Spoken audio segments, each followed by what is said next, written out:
Okay, so we are here with Augie. We are at PetSmart this afternoon, and we're going to go over just a few things as far as how to get him to pay attention and how to work with him when you're out in public.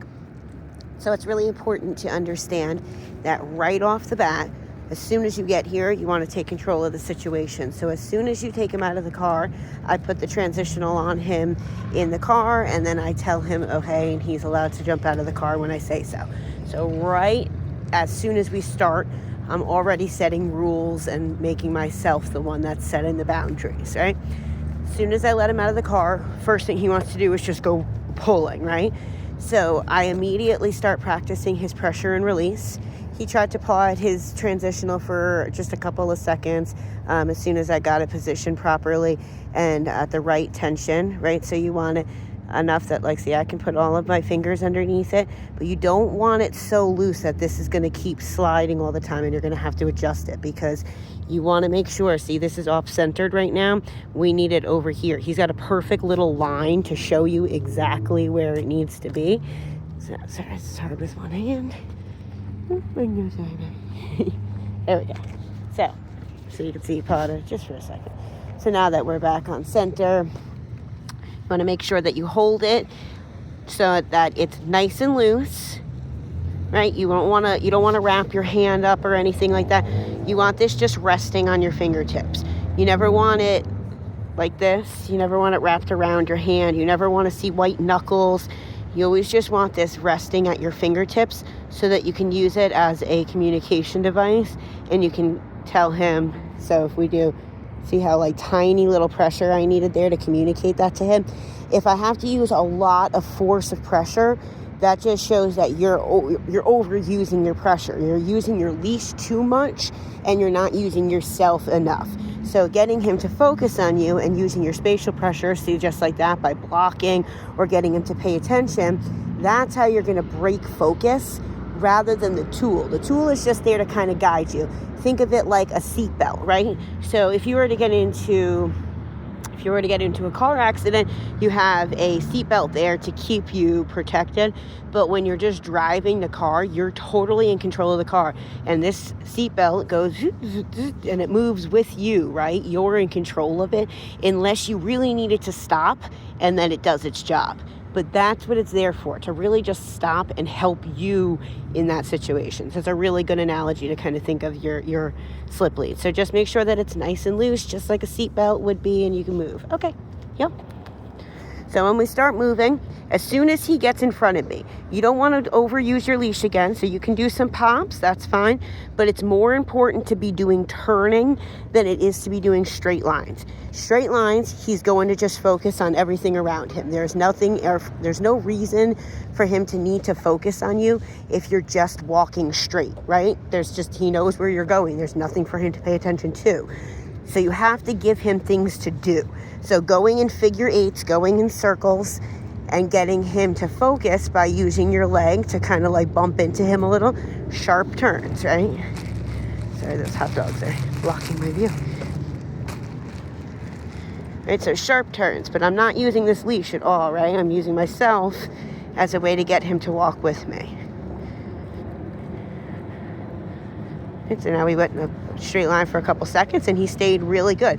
But instead of waiting until he breaks that straight line and he starts going ahead or off to the side with me, or away from me, then I'm going to start changing up my pattern and keeping him focused on me by giving him other things to focus on. Sharp turns, left turns, right turns, pace changes, all that kind of stuff. So this is great. Good boy. Okay, so I'm gonna go ahead and go inside. Okay. All right, so when we start going inside, same thing. If he starts getting a little, if he starts getting a little too focused on his surroundings and all the distractions, I'm going to walk back and forth in front of the store right here for a second.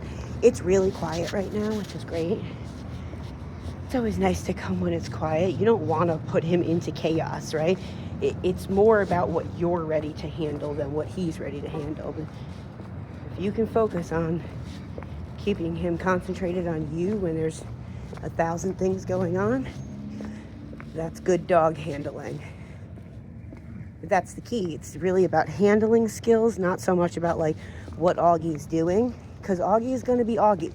He is who he is. He is going to do what he's going to do.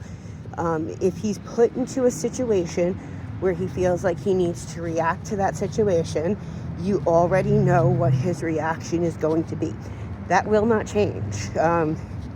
Just like you can learn to control those emotions, and you can kind of not put yourself in positions where you're going to feel stressed out. So you eliminate stressors in your life, right? You kind of make sure that you readjust your life and you make things more according. So that's kind of the same idea with him. You want to just make sure that you understand that when you're putting him in those situations where you already know he's uncomfortable in, he's not going to, you can get him to focus on you, but you can't force him to be comfortable in a situation where, for whatever reason, he's just uncomfortable in, right?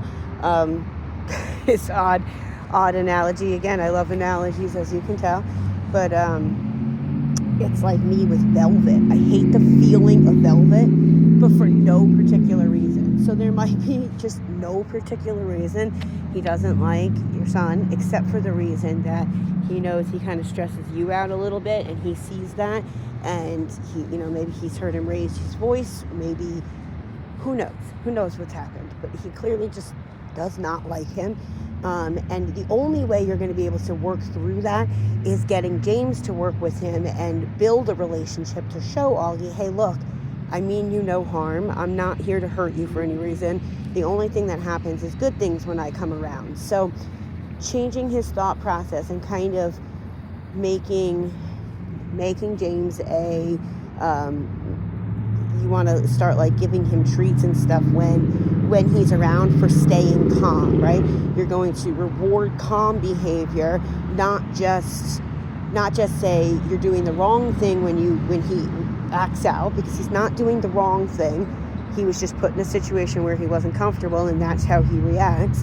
But if we can make him feel less uncomfortable in that situation by doing things like positive association and starting to get him to think like every time James is around, the only thing that happens is I get some treats.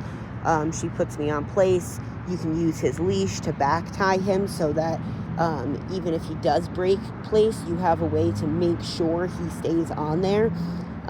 These are all things that it's kind of taking a step back on the ladder and just kind of practicing.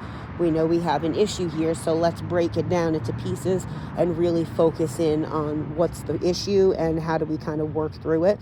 So you just kind of start at the beginning again, and you just start by back tying and then just giving him a little bit more freedom as he shows you that he understands what you're asking of him, or that he's showing that he's more comfortable in that situation because you've helped him through it.